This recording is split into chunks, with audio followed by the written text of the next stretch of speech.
AirPods.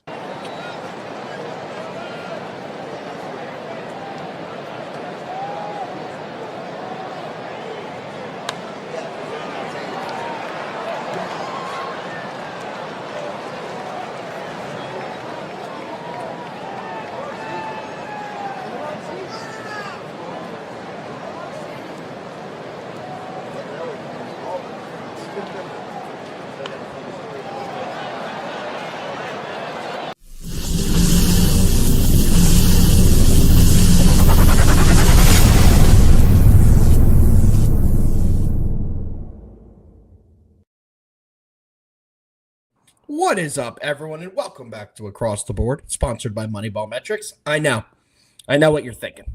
This looks weird. There's no JD.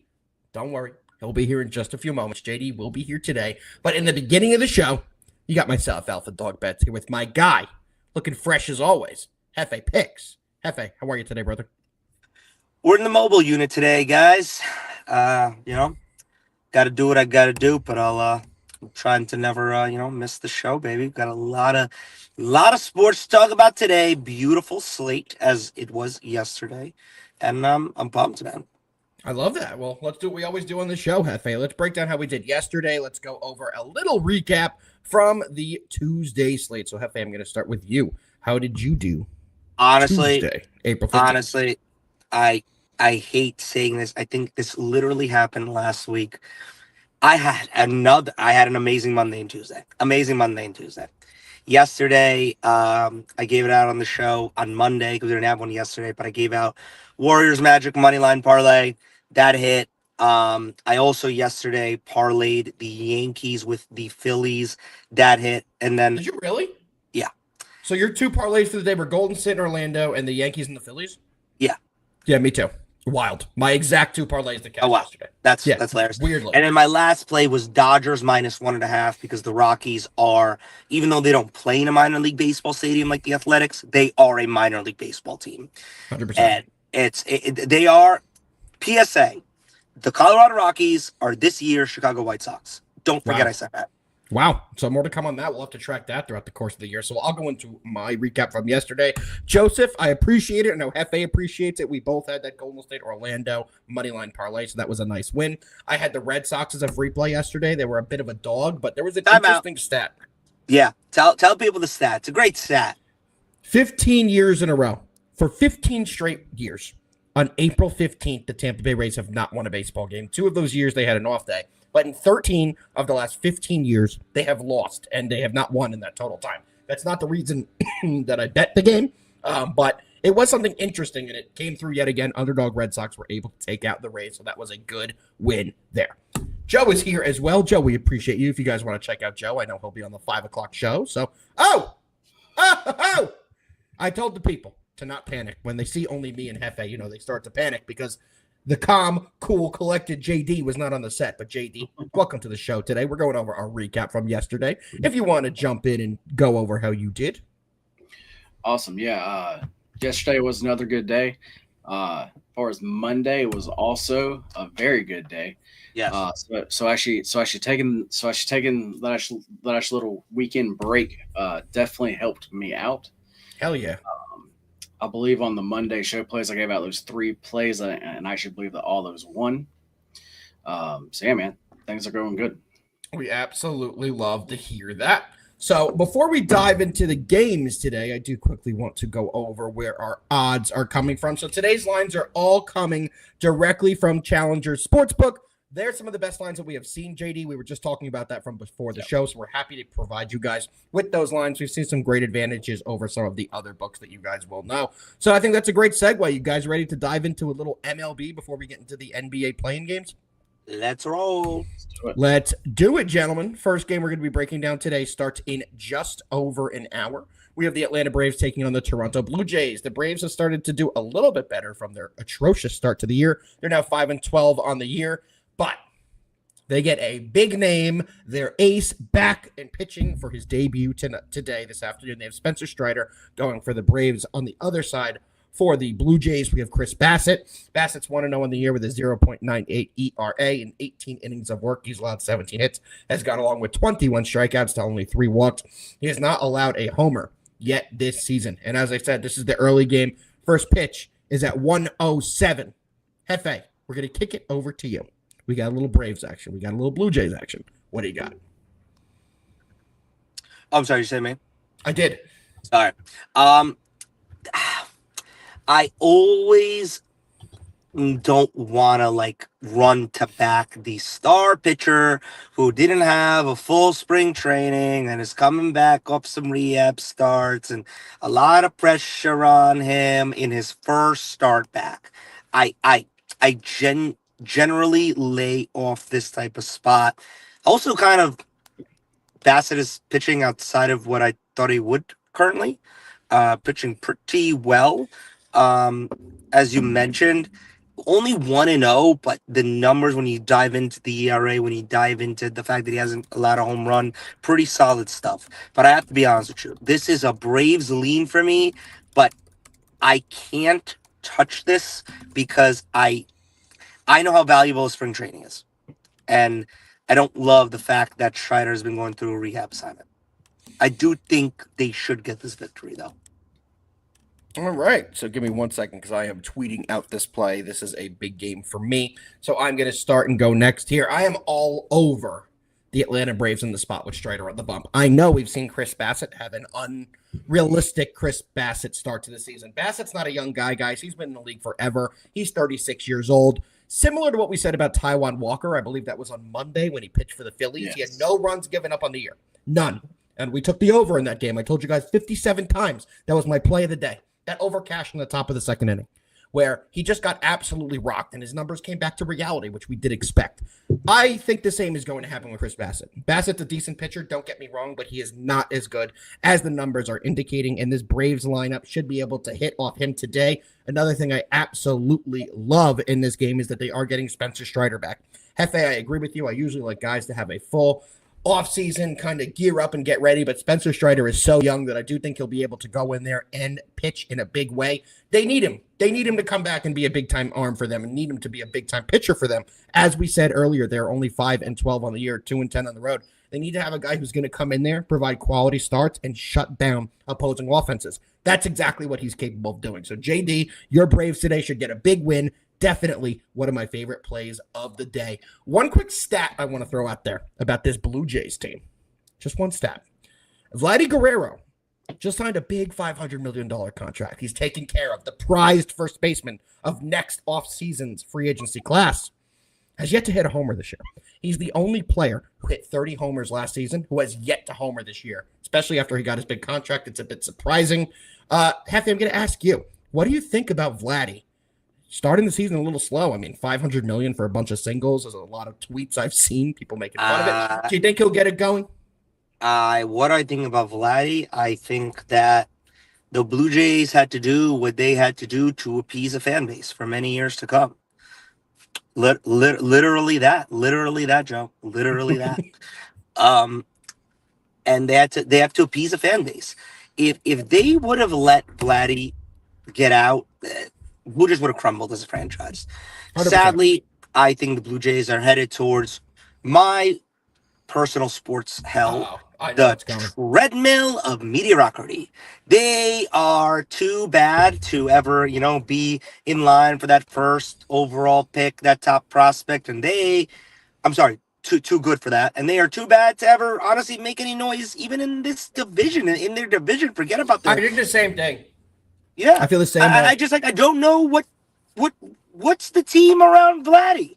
Bo Bichette is not paid, I believe, and he's on the last year. He's probably out. You just gave Santander a whole bunch of money. I got no idea what the hell that guy's doing. And the pitching staff sucks. What do you mean? Max Scherzer's there. He may not be able to pitch, but he's there. It's good for Max, man. I think Max is just trying to figure out how to get the best taxes on his $40 million that he's still getting for the next 17 years from the Nationals. Forget about the money that the Nets owe him. Forget about the money that the Rangers owe him.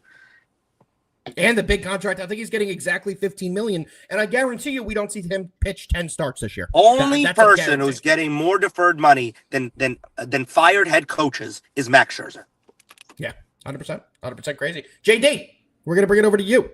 What do you think about Vladdy Guerrero not homering yet? Do you think he's going to turn it around? And what do you like on this game? I mean, he's going to turn it up like actually around here soon. Um, I am not as high on Vlad as actually like I guess what the contract technically is. They But had to I do it. but I was They about to had to say, do it. but I see why the Blue Jays did it because they have the hardest time there, locking guys in for actually like a long term. Yep. That's just something that actually like they have always had trouble with. Also, Um, JD, the last couple years in free agency, all the big names use them for leverage. I hate to say that, and it's not proven, but def- I mean, was Otani ever going to sign? I he know was we saw that. Remember flying that? I was there, about and to say the John yeah, Morosi tweet where he's on a plane going to Toronto to sign right now. He wasn't even on the plane, but it feels like they're used by everybody. They had to get yeah, this done to get somebody to stay with them, right? yeah, definitely are. So like I said, I mean, yeah, like I definitely understand it. It's in my favorite signing, as far as 40 got, no. Um, but as far as this game goes, exactly what Hefe said. I cannot back the Braves here. I need to see what Strider looks like. Now, as far as his actual rehab starts goes, he actually has looked great. Um, he has looked really good, but that's obviously against talent that's not quite in the major leagues, not actually quite what he's going to see here. Agreed. With that being said, I can also go with what Alpha said here, because this price on actually Strider and the Braves here is ridiculous. And Uh, JD, I have a fun little tidbit for you. So we did just get the Blue Jays lineup today. So officially, the Blue Jays, how they've done against Spencer Strider in their career, they only have two guys in the lineup to have at least one hit against him. They each have one hit. Everyone else is hitless against Strider in their career. Every single one but two guys, and they only have one hit each. yeah. When you look back at this game, you may be like, "Wow, I cannot believe I just passed up Spencer Strider at -126 or -129." Yeah, because yeah, like because as the season actually like rolls actually on here, you're not going to get prices like actually anywhere close to actually this. Agreed. So I can see actually both actually sides there. I do got to say something as far as the Discord. Everybody needs to get in the Discord because I did drop a same game parlay for this game Let's go. as plus 800 odds that I really like. So definitely Games in 45 minutes. Get in there, guys. hop in the free Discord. Hell yeah, brother. Hell yeah. Well, that was a great breakdown for this first game, gentlemen. Let's dive into game number 2. And we're going to the San Francisco Giants taking the Philadelphia Phillies. Pitching for the Giants, the ageless wonder, former Cy Young winner Robbie Ray, 3-0 on the year, 2.9 ERA. In 15 innings of work, he's allowed 9 hits and 10 walks. But he's also allowed 3 homers. What this is telling me is he's danced very dangerously in his first 3 starts of the year. He's had a lot of guys on base, but he has been able to get out of a lot of trouble. On the other side, we have Aaron Nola. Aaron Nola is 0-3 on the year, 5.5 ERA. In 16 innings of work, he's allowed 18 hits, 5 walks, and 4 homers. Not your typical Aaron Nola start. He's one of the better pitchers that this Phillies team has. However, let's go back to what these two teams are. The Giants, like I said, they're 12-5. They've been fantastic this year. They're 8-3 on the road. But the Phillies are 10-7. They're doing all their work at home. They're 6-2 at home, and they play significantly better at their own ballpark. Will Aaron Nola get it rolling today, or will Robbie Ray mow the entire Phillies lineup down? JD, we didn't start with you last game, so we're going to kick it to you. What do you got? Yeah, man. Ray here. He's his numbers. He is getting by somehow. Yep. But that's definitely not going to actually last here. Today could actually be that day where I actually see him getting actually like touched up some. And then on the other side, man, I like that. And then on the other side, man, it's the same thing. As far as Nola goes, I don't have his numbers put up in actually front of me. But actually, yeah, actually, like actually you said there, the start for the season has not been the best. It's not been like him actually we're actually used to like seeing. Yep. And this Giants lineup is hot, guys. They're just putting up runs. And actually really putting up runs against anybody. Yep. Yesterday, I had a big play on this game over 8 runs. Nice. That one cashed, and actually, like I like said on the actual show that I like had the total and actual full run off, and actually that it should have been 9. Guys, today I'm the same way. This total is 7.5. I think that this should be an actual 8.5. Yeah. Actually least here. So I'm going right back to it. The Giants, as far as actually like away from home to the over, they are 9. They are 9-2. As an underdog, the Giants to the over are 7-1. The Giants are not at home, and they are the underdog. So yeah, just like everything, trends, numbers, everything for me here tells me to bet the over. That's gotta be the most obscure statistic I've ever heard in my life. When a 100%. team is the underdog, their overs are 7-1. What the hell? It works. It works. Do you guys find this line a little interesting, JD? I'll stick with you because you broke it down first here. I mean, did you think this line would be a minus 145 in terms of Philadelphia? What do you think? This line tells it just says to me that actually Ray's gonna get smacked. And JD, thank you for saying that because that's a great intro to my play, which, by the way, you have no idea what I'm going to say here. But I'm on the Phillies team total over 4.5 at plus 120. It's a decent plus money here. I think the Phillies are going to be able to get off on Robbie Ray. I think we're getting such a low line because he started the season very well by his ERA numbers. He hasn't been great on the whip. He's allowed, like me and JD said, he's allowed a lot of base runners. So, for example, in 15 innings of work, he's allowed 19 base runners. Over a runner per inning on base. ERA is a sub-3, which is fantastic. The defense has played great behind him. But in this situation, I really do think this Phillies offense will be able to get some runs against him. I like that it's in a decent plus money spot at that plus 120. That's exactly what we're going to play here. Parlay Prince was at the game yesterday, JD, in your max play. Parlay Prince is saying that the wind was absolutely crazy, which we did read about that. And then he's also saying today the wind's going to be crazy again, which absolutely that helps our play, makes it very difficult for them to track in some fly balls. We all know what happens in the Philly Stadium. When that ball gets up in the wind, it can carry. It's exactly what we're hoping for. So let's see a ton of runs on the Phillies side today and cash the Phillies team total over 4.5 at plus 120. Hefe, what you got? I got nothing to say. This number says it's Phillies money line. 0-3 versus 3-0. Take the numbers out. Just look at the names. Aaron Nola versus Robbie Ray. You're getting a really good price on a Phillies team at home because their ace has not been their ace yet. I think that time will end, and I think we'll see a good showing out of Nola, and I think we'll see the opposite out of Ray. Phillies money line, one of my best bets. I absolutely love that. So that's going to be an entire best bet, and thank goodness my laundry is done. I hope you guys are all able to hear that. So I apologize. Thank God. I was worried. You know, we got to be looking good here. But JD, before we move on, there's a request for your services. And that's JD Roker, our weatherman. JD, I'll give you a second to pull it up. What do you have? I'm pretty sure it's blowing out to right field again. I think I read that before the game. I did go through all the weather early in the game, so we'll let you pull that up because the people know, JD. Nobody provides better weather updates on a 12 o'clock baseball show on Twitter better than my guy JD.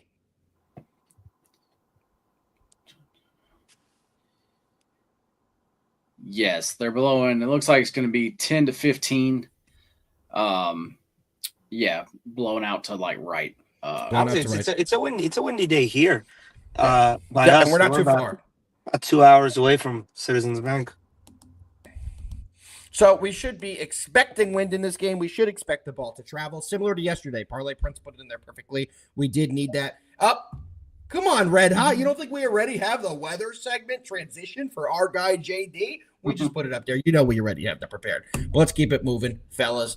Next game we're going to be breaking down is going to be our final baseball breakdown of the day, and that's going to be on our beloved Boston Red Sox taking on the Tampa Bay Rays.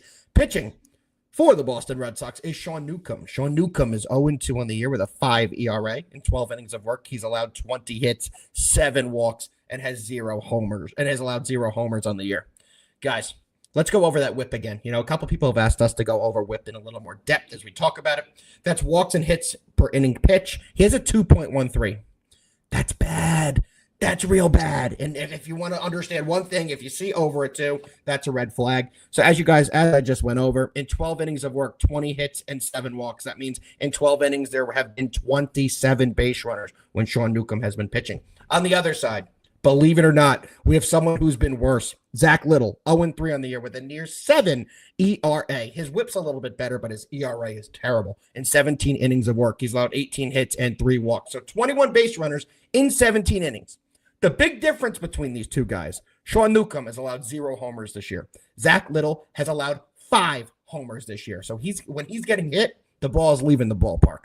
Guys, the Rays are favored in this game, and gonna be honest, I'm not sure that they should be. Hefe, let's kick it over to you. What do you like in Boston versus the Rays tonight? It's an interesting game when you look at the pitchers, the statistics, the whip that you just went over. Really, what it says to me is there's going to be a lot of people on bases, a lot of innings, a lot of opportunities for these hitters to get RBIs. I'm looking at the total. I'm very interested in it, and that's where I'm leaning towards. We had this conversation on Monday. 8.5 with juice or 9 at around even, right? I always tend to lean towards the lower number, but in this situation, I think you can go with it either way. So I'm rolling with the total on this side. All right, there's a couple comments I do need to go over here. Part of my J is asking what's a good whip. So league average, the number you're looking to target is a 1.3 whip. That's a very good. That's an average whip. A good whip is considered under 1.2. Under 1. Yeah. Under 1's really good, but if you have a 1.2 or under, that's where you're technically in the better echelon of pitchers. And then the second comment we have to bring up is that if the Knicks win the championship, all of us have to shave our faces. Let me tell you something. If the Knicks win the championship, I'll let Hefe. I was gonna say I'll let Hefe shave my entire body. I'll shave my entire body on fucking YouTube live at YouTube fucking headquarters. We'll shave whatever you want, pal. I'll shave you. I'll shave you, pardon my Jay. I don't give a fuck. There we go. I've actually not fully shaved my face, and shut the fuck up. You're gonna shave it. Oh no, I definitely will, because look, guys, the Knicks are probably not even gonna make it out of the first round. So. Well, okay, relax. Save it for the Friday show. Don't look at. I am in the mobile unit. I will drive this fucking car to your fucking house and right into your garage. Yeah. Come on, JD. Don't say things that stupid at 12:23 a.m. on the East Coast. Come on. Let's get back to this game, gentlemen. So my pick on this game is going to be the Red Sox. Zach Little has been giving up a ton of homers. There's a gentleman on the Boston Red Sox. So I was screaming all offseason that the New York Yankees needed to sign, and they refused to get a third baseman. And then the Red Sox came in and swooped them up. And that third baseman is Alex Bregman. Alex Bregman hit 2 homers last night. His bat is absolutely on fire. He's batting .325 on the year with 4 homers. He leads them in every single offensive statistical category. He's a guy who's really going to be able to get off on Little. He's done well against him in his career. He has very good numbers and has hit a few homers off him. So I'm backing the Red Sox at decent plus money here. Let me pull up the exact odds, and currently it's at a plus 120. Almost at the same odds we took them yesterday. I'm doing it yet again. So let's see the Red Sox have a big win. It's going to be a free play for me today. It's definitely a best bet for me. Very high on this Red Sox team in this spot. I think they've been very undervalued early in the year. JD, what you got? I got a Sean Newcomb fade, guys. I'm actually just going to focus on him. As actually Alpha said, he has a whip of whatever it was, 2.13. Yeah, it's bad. It's bad. It's bad, and he honestly could be worse. The fact is actually as far as the home runs go, he is going to start to actually give up those. And actually, with so many guys on actually base, when actually those do start to happen, he's going to be giving up a ton of runs. For me, as far as the full game over, I like that, but I like the Rays team total over a little bit more. Because right now, I just trust the Rays bats. Normally the Rays, we don't really, or actually, at least I don't. I just don't think of the Rays as like a higher scoring team. But I mean, if you actually just look at last 5 games, they've scored 4, 16, 8, 4, 6. They have just been putting up runs, and actually, especially at home. Home. It's actually not really their real home now. They're playing in the Yankees minor league home. Yes. Or spring training home. I apologize. Correct. So, I'm actually just going to focus on them and just take their team total over 4.5 runs. There we go. Well, let's see a high scoring game that the Red Sox end up winning, so we all get that cash towards the end of the game. All right, boys. Well, that's going to do it for the MLB segment of today's show. But big news. The boys swept their NBA yesterday. I think me and Hefe were both on that parlay as well. So there's been some big wins in the NBA. So let's transition over to a little NBA play in action. There it is. There we go.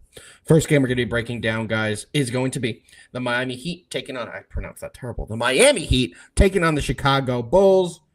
Man, both these teams had disappointing seasons. We all know everything that happened with the Heat. They traded Jimmy Butler. Their stars on the team are Tyler Hero, Bam Adebayo. Do they have enough with the current roster to make a decent run? Or will they lose in the 9-10 game and be out? On the other side, we have the Bulls. Bulls have had a pretty interesting season. I don't think anyone expected Josh Giddey to be as good as he's been this year, but he's been a decent player. At 39 and 43, they were able to get into this game, and they are the home team.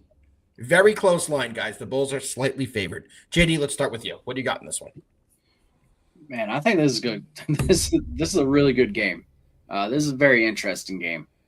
As far as the regular season, the Bulls beat the Heat every single game. That's not something I fully just, when playoff time comes, it's just a different type of ball. So I don't just blindly just actually go like that. And then as far as the Heat, like we've been seeing them is actually as far as actually like playoff Heat. Oh, wait, that's actually playoff Jimmy that actually we saw last night actually with another team. I'm not sure exactly what we're going to see from the Heat here. Aiden really does not seem to like the Bulls here. That would be well put, JD. Well put. Yeah. I have no play here, but I would have to still lean Bulls here, and I have to lean over.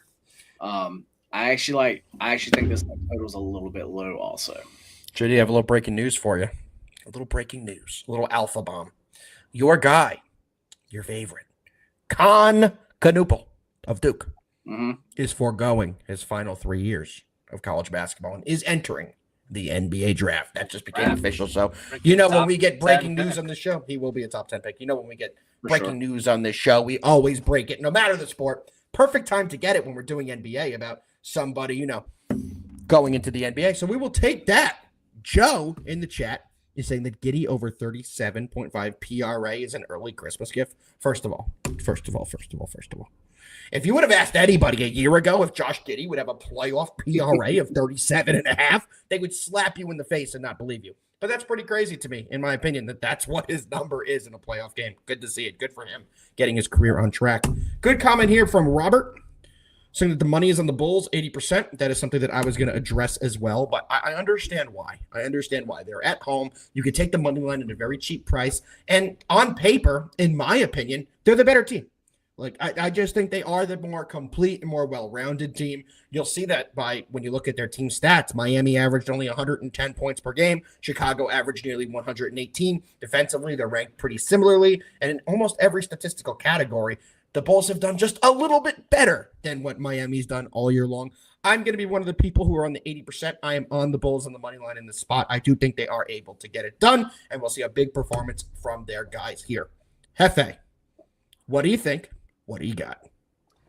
First, I just want to say, if you would have told me the day after Caruso got traded for Giddey that the Bulls won that trade, I would have been like, no way. Like zero chance. Caruso fits the Thunder perfectly. He's the sixth man they've been missing, and he's kind of been nowhere for them this year, in and out of the lineup, injured, and Giddey's been great for them. So, honestly, great trade for Chicago.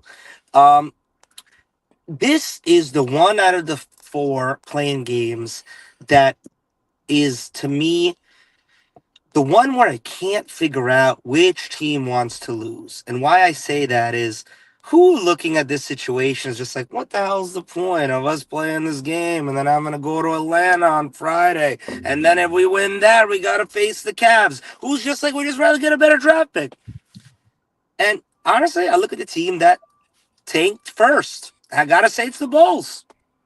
The Bulls were the ones, they traded Levine. They got virtually nothing in return. I understand that the Heat also traded Jimmy, but they got players in return, Wiggins, Davion Mitchell, et cetera, whatever. I'm not saying that either team is not looking. I don't think either team is looking at themselves in the mirror right now and being like, if we make the playoffs, we got this. But sadly, the Miami Heat do, because they've freaking done it before. Yeah. They've got players who've done it before, and Bam and Hero, and they've got a coach that's done it 30 million thousand times. I rolling with the Heat here because I just think they've been in this position so many damn times. Can the Bulls win this game? Absolutely. Colby White needs to be shouted out as a player that I think if he continues this trajectory could be up for most improved player of the year next year. He has proven himself to not just be a role player, but possibly even a great starter for years to come. I think the Bulls have a lot of questions. What are they going to do with Vucevic this offseason? And I think the Heat do too. But for tonight, I'm rolling with the Heat. We'll have a question for you. What does Chicago need to do to make the next jump, in your opinion? Comment from Aiden in chat. They need to stop making horrendous draft choices like Patrick Williams in the top 5. That really freaking worked out.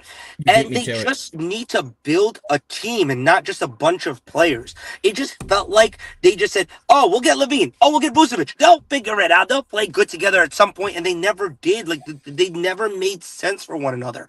They have to figure out how to build a team. They do have young talent. They have a lot of space. There's Kobe White from Tar Heel wondering the question. I'll let JD answer that. JD, first of all, I mean Tar Heel, you're not gonna shout out your boy Cole Anthony, play in Cole Anthony. Ooh, what a game last night. What I say, what a game. What a game. Let me tell you guys something. You know what? I'm going to stop myself. I'm not even going to go on a whole Magic thing right now. I'm not, because I was about to go on a rant. I'm good. I'll save the rant for Friday. We appreciate that. Quickly, I'll go over my opinion on why the Bulls are not a great team or a great organization over the last 10 years or so. Let me give you some hints. This year's salaries, Lonzo Ball made $22 million. How much of an impact was Lonzo Ball? How do they keep giving this man money? How do they keep signing this man to money? No idea. I got another name for you. Zach Collins makes $17 million for this team. $17 million for Zach Collins. I don't think that was their contract. That sounds like a Spurs contract. No, but they took it in. They took it in on a trade. Kevin Huerter, who Hefe we know personally. Kevin Huerter, $17 million. I like Kevin Huerter. Really nice guy. Not worth $17 million in the NBA. Then you have Kevin Huerter went to Maryland, actually. Yeah. Patrick Williams is making $19 million out of Florida State. Horrible draft pick, unfortunately. And Vucevic is making $20 million. They extended him, dude. They extended him with possible malpractice move right there. Yep. JD, what are your opinions on why Chicago is not a great team and what can they do to make the next jump? Do you think it's also stop signing bad players to bad contracts? Although I do believe that the guy they drafted, I'm not going to try to say his name because it's a wild name. They just drafted him. He's like Matas Buzelis? Yeah, he's like 18 years old. He might even be 17 years old, the way that he looks. But he might turn into something.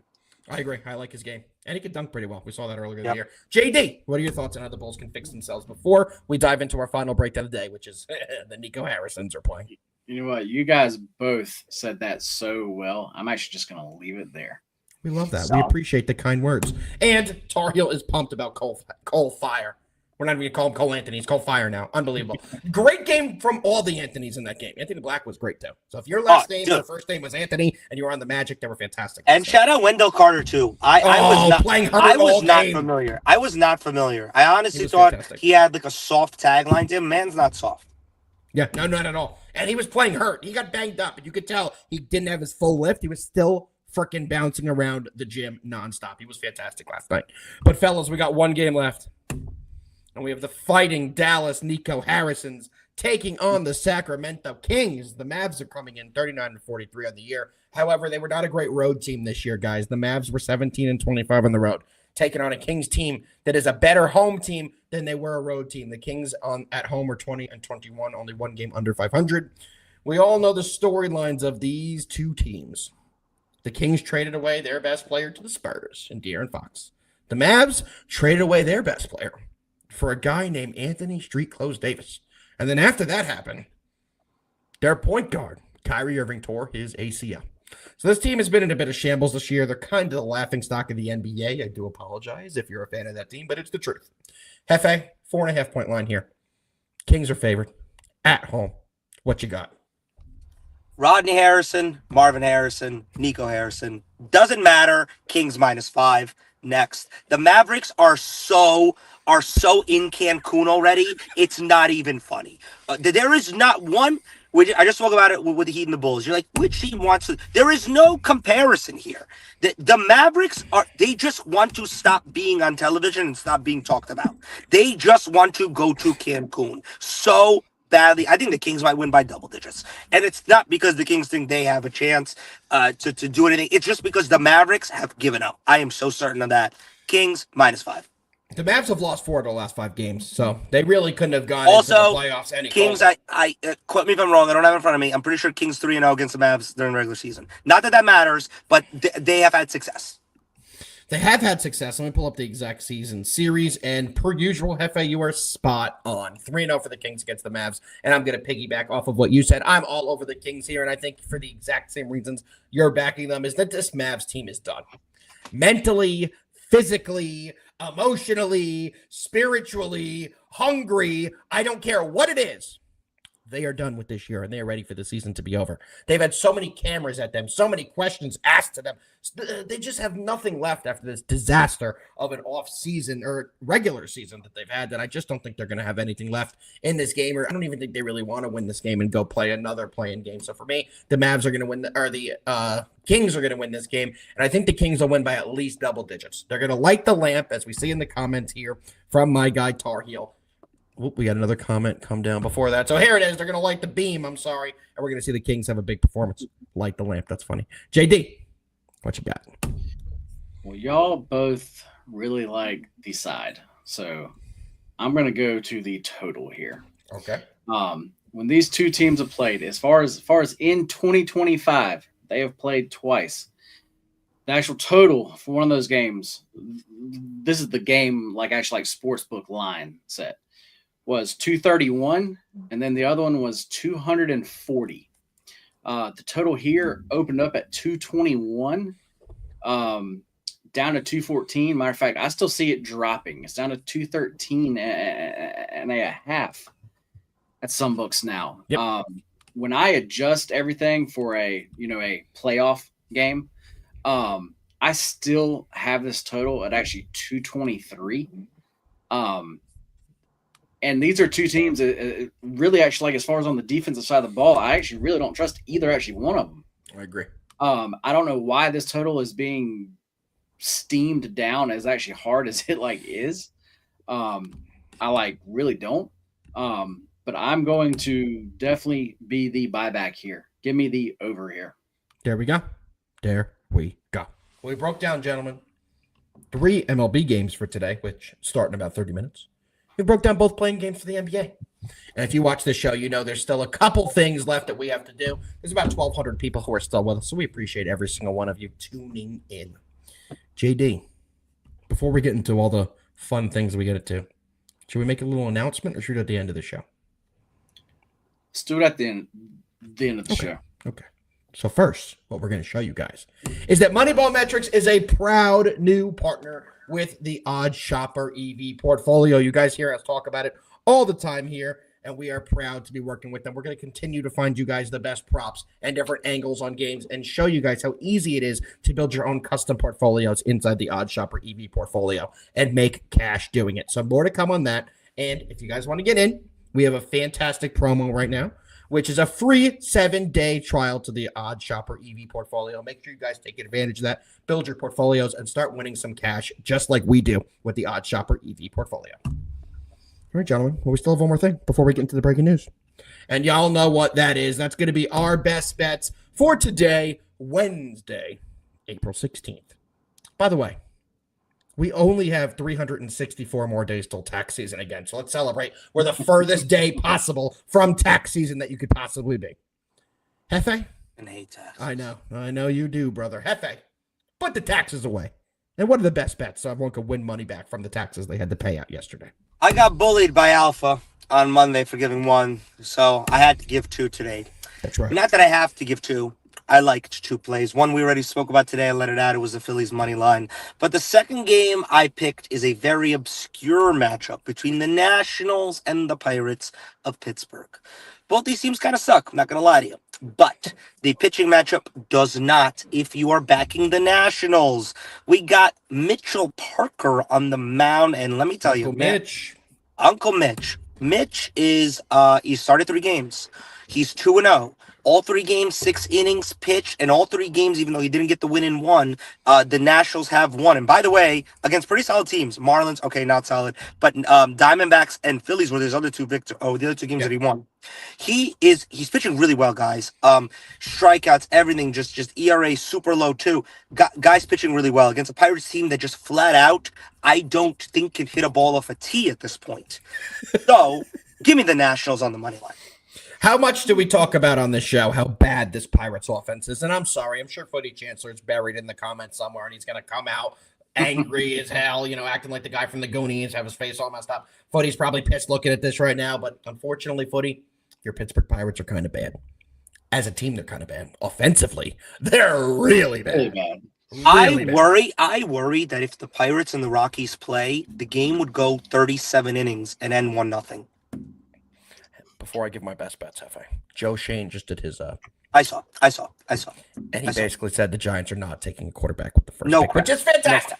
No crap. So let me dive into my best bets next. Gentlemen, first one is going to be starting in just over 25 minutes. We're taking the Atlanta Braves on the money line. You can currently get it at a -125. The line's been dropping like crazy. Doesn't bother me. We're still taking the Braves, -125. Spencer Strider gets it done. Second best bet. Which one do I want to give out for my second best bet? I might do 3. You know what? I'm going to do 3. The one I have on the sheet's going to be the Red Sox on the money line at the +120, which I absolutely love. But another play, more and more I talk about it, I really, really like a lot too. It's going to be the Phillies on the team total over 4.5. So it's not going to be on the sheet, my third best bet. But what's on the sheet, the Braves money line, the Red Sox money line, and I'm adding the Phillies team total over 4.5 because I'm not going to get shown up by Hefe saying that I bullied him into giving 2 picks and then I also have 2 picks. I'm going to go 3. JD, what you got? Well, today we were actually not going to have a sheet.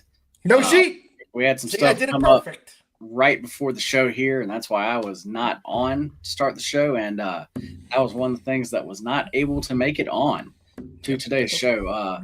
So, yeah, I'm also trying to figure out what plays I'm going to give. Not going to lie, JD. That's why I had to stall for a second because I was like, I don't see the sheet. I know what I'm giving out, but I just want to verify that's what's going to be on there. That's hilarious. Yep. Let's go with game that we talked about. Give me the Giants and the Phillies over 7.5 runs. I think that I really think that total is a full run. So short all here. 3 of us are on that game and in literally different wagers. Yep. 100%. That's fine. Can we all win it? Me and JD can both win. Can you win? You won? Yeah, I have the money line. Phillies. Yeah, we could all win. Yeah. We all have potential to win. That would be fan-fucking-tastic if we could all win that game. For sure. And then let's go back to that Red Sox and the Rays game. Give me the Rays team total over 4.5 runs. I hate think when that's your best bet's on the opposite side of mine, bro. I hate it. I really think that's going to be a just a higher scoring game. But like I said, I just currently trust the Rays bats a little bit more. Love it. Yeah. So should we announce it, JD, or should we wait? What do you think? Let's go ahead and do it, man. All right. Well, the Across the Board, sponsored by MoneyBall Metrics, is returning 5 days a week starting next week. We've been asking you guys to like it, retweet it, share it, help us get back 5 days a week, and you guys did a fantastic job of helping it. We really appreciate that. So starting next week, guys, we will be back 5 days a week, full in facts for the baseball season. So I'm excited to be fully back with the gentlemen. It's going to be a lot of fun. Hefe might be doing a couple additional mobile days, but he'll still be here for as much as he can. So we're very excited to be back with you guys 5 days a week. Man, I've been waiting to say that for like a month now. That's freaking awesome. I'm fired up. Hefe, any parting words before we get the heck out of here today? I'm a little out of my flow. I'm used to like clicking like the best bet screen right now. No real parting words. Honestly, we're entering a great time in sports, and I always have to give the PSA of manage your bankroll. Just because there's 15 games on today does not mean you have to have 15 different wagers. And also, it's so fun and so easy to parlay everything. Please don't freaking build 6-7 leggers. Somebody's going to break your heart. It's so much better. Hefe. When's the NFL draft? Come on, Tar Heel. Wake the fuck up. A week from tomorrow. Thursday night at 8 p.m. Eastern, next Thursday. Live from Green Bay. Live from Green Bay and live from my house. I will be hosting a big draft event because the draft is my favorite event of the year. Genuinely, I love the NFL draft. It is Sports such a cornucopia. great. It's the It's best. a sports The best. cornucopia. We say that The every best. year. It's not a real thing, but Yep. we love the sports cornucopia. All right, guys, it's been a great show. Like we said, I am excited to be back full time. But JD, I need you to do what you do and get us the hell out of here. And before you do, Tar Heel, we've been hyping it up. You absolutely will be getting a full NFL draft show. I don't know if it's going to be Thursday, though. Might be earlier. To be announced. To be announced. We will be doing something for and giving you guys a lot of analysis because I'll tell you something. Me and Hefe study the draft more Buckle than up. any human being Buckle should up. admit. Buckle JD, up. That third-round pick out of Northern Iowa, we have info on him. I love it. JD, get us Yes. the hell out of here, brother. I do have to say, as far as MBM, if you've ever thought about joining us, today is the day. We have so much going on. And then one of our cappers, MP Fleming, he has the largest play of the year going tonight. And I hate those words. I hate play of the year, all that kind of stuff. I really Me hate too. using words like Me that. too. But this truly is the largest play of actually the year. So if you want to get that, definitely join us. He wrote up a long list of all the reasons why this play is why actually you should go actually big on it. So yeah, definitely love actually that one. But yes, definitely appreciate all of y'all being here. I'm very excited to be back here at the noon hour, 5 days per week. So yeah, let's stay hot. There's only one thing left to do. Let's fucking win. Let's fucking win. We'll see you guys on Friday. Everyone, good luck today, and let's cash all our bets. And yes, Joe, we are betting the NFL draft. We'll see you guys on Friday. Peace.